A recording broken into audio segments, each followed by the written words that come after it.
Advertising Standards Panel, which vets advertisement in all its ramifications, is a statutory committee. Advertising Investigation Panel is a statutory committee, and what we call APDC, Advertising Practice and Disciplinary Committee. What essentially these committees do, if you expose any material in any medium in Nigeria illegally without vetting, without issuing those certificates, then you are liable for punishment. If you are a license holder, you appear before APIP, and then if they are technically investigative committee, they have the powers of I think in a high court. Then if they find you guilty, they will take you to APDC.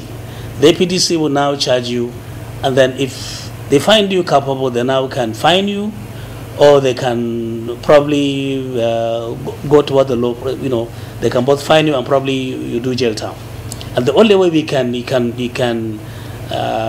protest or rather appeal that decision is to go to an appeal court. You see, these people didn't know because we haven't done it before, but a lot of people come here with their lawyers. Now, the other non-statutory committees, which are equally very important, is the membership. The membership is in charge of screening all applicants, including fellows, to be installed. Now, the other one is admin and finance. Budget, employment, discipline of staff is all part of it. Now, the last one, education, because we are also an institute. The education committee now go around the whole Nigerian university to do accreditation. Any university not willing to do our accreditation, they are at liberty not to do so. But if you do, and we find you credible, then it means your students will not apply for a license that is automatic. Once you graduate from that university, you come and apply, we issue a license to practice. And then it gives an advantage.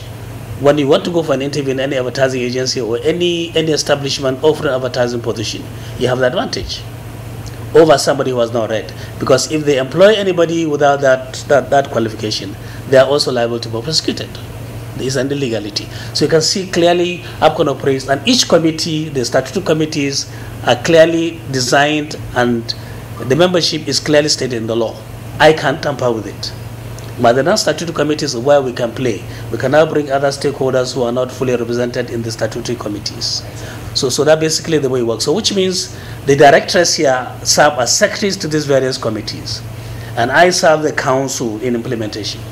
So you can see it's a very transparent, very broad, every stakeholder from ADVAN, AAAN, MIPAN, O1, BON, and MPAN. They are fully represented in council, and all of them are technically running the council affairs.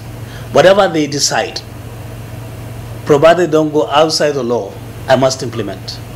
So you can see clearly that it is not really APCON itself, it are the stakeholders who do it. The chairman is a veteran fellow, okay, who is, of course, has spent more than 25 years in this business. And if you look at the train, from I.S. Mameke to Olufalomo to Dr. Main Zeribe to Chris Doguje and now Lolu, all of them are bona fide members of the profession. And the law says anybody who is coming into this council must be a professional, must be a member. You cannot bring a politician, you cannot bring a mathematician, you cannot bring any other person to become chairman of council unless he is within the 6 sectoral groups and is a fellow. And even members of council are sent into the council by the respective stakeholders, the respective sectoral groups. Like BON, everybody has a limited number of seats within the council. So you can see technically, I'm the only foreigner technically, but I'm not even a foreigner because I'm within the family. So basically, if you look at it, it's a huge platform for employment. I guarantee you that if we're lucky, within the next couple of years, 1-2 years, by the time the new code starts operating, there will be probably, will not cry. We'll probably provide 10,000 to probably 100,000 jobs to Nigerians who are aspiring to. Sir, I was going to come to that because we're looking at empowerment opportunities in APCON and the potentials in APCON as a body. But before we do that, we would like to know from the general public's perspective, how does one communicate issues concerning advertising to APCON? I think you have touched on something that is deeply, buried into my heart. And basically, whatever we do, the council, the government itself, my honorable minister is particularly interested in this. You see, because people are not knowledgeable about advertising. Advertising as a profession is like, look, anybody can just put food is ready. Come and take mama food. But advertising has gone beyond that. If you look at advertising at the international level, we are yet even scratch the goal in Nigeria. But because people are ignorant about what we do, that is why they don't think it is. For instance, let me give a typical example. In any advertising agency, look at the various categories of people who can be employed. A chief executive, if you are licensed member now, if others sometimes you have good clients and you have good contacts, you can set up your agency. There is definitely client service. There are creative directors, and look at all the various segments even in one unit of creative, copywriters, visualizers, okay, in agencies. Client service, you know the way it works. You virtually do all the creatives, all the meetings with all the clients. So you can imagine there can be only one creative, only one client service, for instance. He must have a number of staff assisting him. He may have 10. Look at the broad-based agencies. One client alone may have 4 to 5, even 10 client service, handling different products. Now, that is even the agency. Look at the advertisers. Look at the kind of commodities we are churning out. But if you are to present it to the public, it must be legal, decent, honest, and truthful. And it must take care, your messages, wherever you want to send it, must take care of, our cultural bias. We are 450 ethnic groups in Nigeria, over 250 languages. So we must take all this. These are professionals. Non-professional cannot deal with that. Now, if you come to outdoor agencies, look at the various work they do. Look at if you come to state governments, agencies, all the information officers. Look at the corporate affairs. Look at the local government. There's a huge potential in advertising.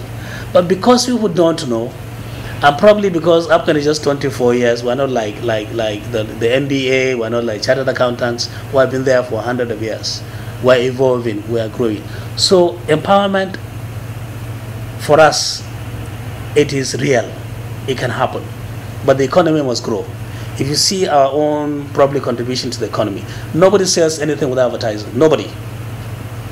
Even governments, for it to sell to the public, to sell to the electorate, government needs to be propagated. Government must be sold to the electorate, including politicians. So you can see the huge potential in advertising, but because we are yet to be empowered. Initially, government wasn't too serious about funding APCON. But now with the new dispensation, government has now realized our potentials. We are now working in partnership with government to talk about, to plan campaigns for security, environmental degradation, even public awareness in health matters. Now look at this country. If you go to the south, mostly is malaria. If you go to the north, there is desertification, there is cholera, there is meningitis. There are so many, even including poverty itself. So empowerment, believe me, advertising can provide. Look at the 770 local governments. If each one has even one PRO attached to them, you can see we have 770 individuals working, licensed to do that work. Look at the number of universities. Any lecturer advertising, co-advertising needs to have a license. So look at the number of universities we have in Nigeria and the polytechnics, both private and public.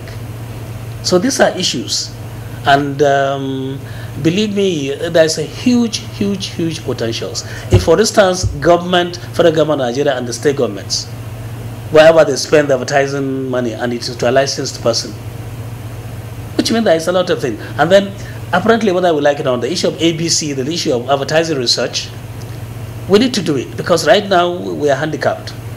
Everybody from all over the world, write to me to say, look, I need advertising budget, spent in Nigeria for last year or for this year, or for particular commodities. We need to have it. So you can see the huge potentials. Now there are monitoring services, monitor advertising. A lot of monitoring companies do it. RMS, MMS, all of them, they are there. CCM, they are now in Nigeria, and they're employing a huge manpower.